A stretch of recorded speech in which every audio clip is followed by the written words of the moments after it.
Hi everybody, it's Avalon. I'm in my car again. Yeah, I really need to get one of those things that attach to the dash. Holy crap, that's why. There we go. That way I can do videos and not have to worry about the phone falling. I gotta run and pick my glasses up. My new glasses are ready. Alright, so I'm really excited about tomorrow night's live stream on Real Talk Recovery. And I'm a little nervous, gotta be honest with you. Telling my story is like, I don't know, what do I say? What do I talk about? What do I leave out? This is the first time I've ever done anything like this.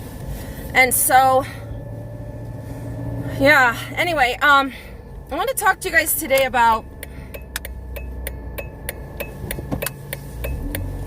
let me make sure I don't run into a car.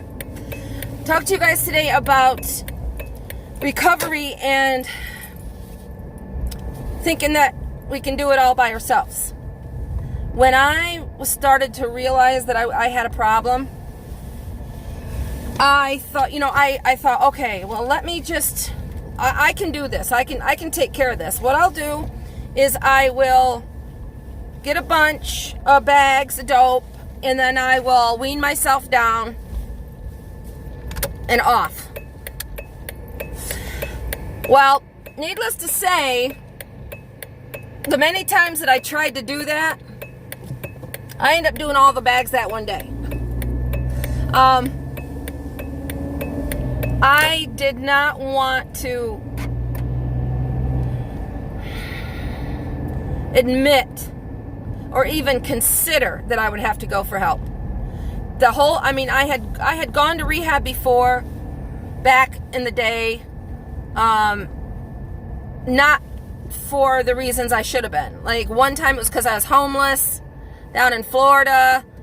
Another reason was one of my friends thought I needed to because I partied too much. That was back in the 80s when everybody was partying, and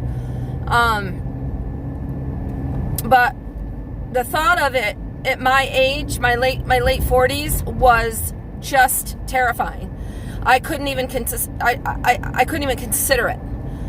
And so, I know the fear of knowing you need help, but so afraid to, for one, leave your drug of choice, to give it up, to realize I won't be able to do this again, is a scary, scary thought. That's our solution to life. And it's become such a habit, even though it's miserable, even though the life that we're living is so miserable, it's still better than the unknown and the fear of living without it and the fear of, our life changing.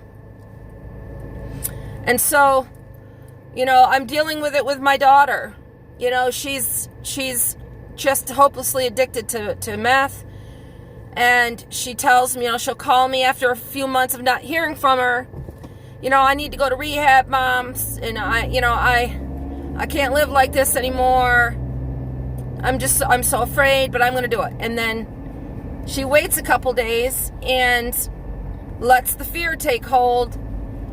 And then I don't hear from her for months and months again. And it's a repeating process. So, I told her, I was like, that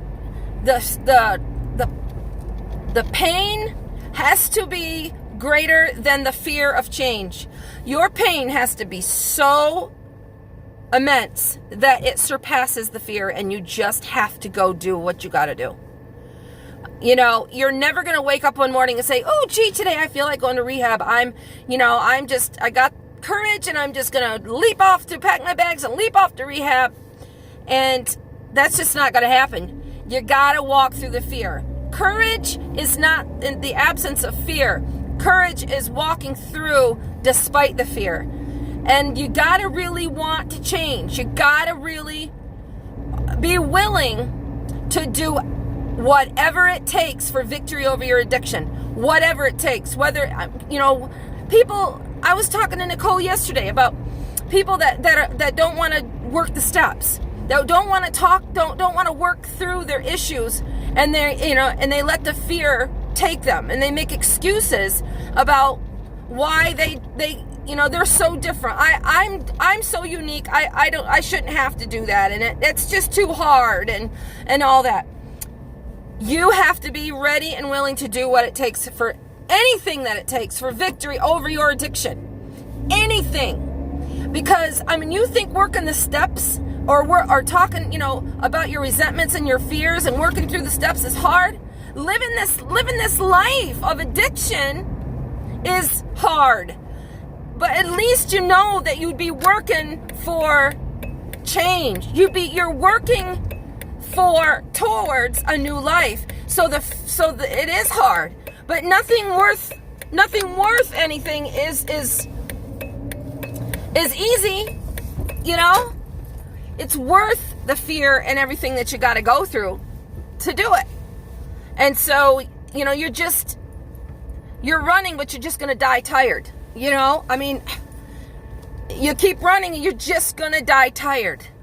Instead of just running towards recovery. That's where the hope is. That is where the only hope is, saying, I'm done living like this, and I need to do something about it. Because you can't do it by yourself, I'm going to tell you. Brothers and sisters. You could have the best plans, I'm going to do it this way, I'm going to do it this way, I'm going to do it myself. It's not going to work. I'm just going to save you. I'm going to save you all that hassle and tell you that it's not going to work. You need help. There's nothing wrong with needing help. There's nothing weak about needing help. Addiction is not about being weak. Addiction has nothing to do with weak.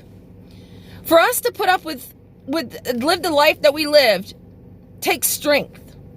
It takes motivation to get up every day and fight for your addiction, to get the money, to hustle, to do what you need to do, to put up with the crap that you put up with. An addiction takes strength. It's not for the weak. And neither is recovery. Recovery does not mean, I'm weak. It takes strength. And if you can wake up every day and live the life of hustling and addiction, that's nothing. My God. Is that what we're going to miss? Are you really? You don't want to get help because you just love living the life of addiction so much that you just want to, that's your lot. That's just your, whoops. All right, turn that volume down. That, you just, that's what you want to do for the rest of your life. That's your goal. No. It's time to do what it takes to change. And even if you're already in recovery, even if you're already clean and sober, and you need help with anything, it's not a weakness to ask. It's not a weakness to ask for help. It's actually one of the hardest things for people to do is ask for help. So it takes a lot of courage. But if your life is unmanageable the way you're living it and you need help, then reach out. All right, I got to run and grab my glasses, everybody. So I hope you guys are all having a good day. Brightest blessings and God is blessed.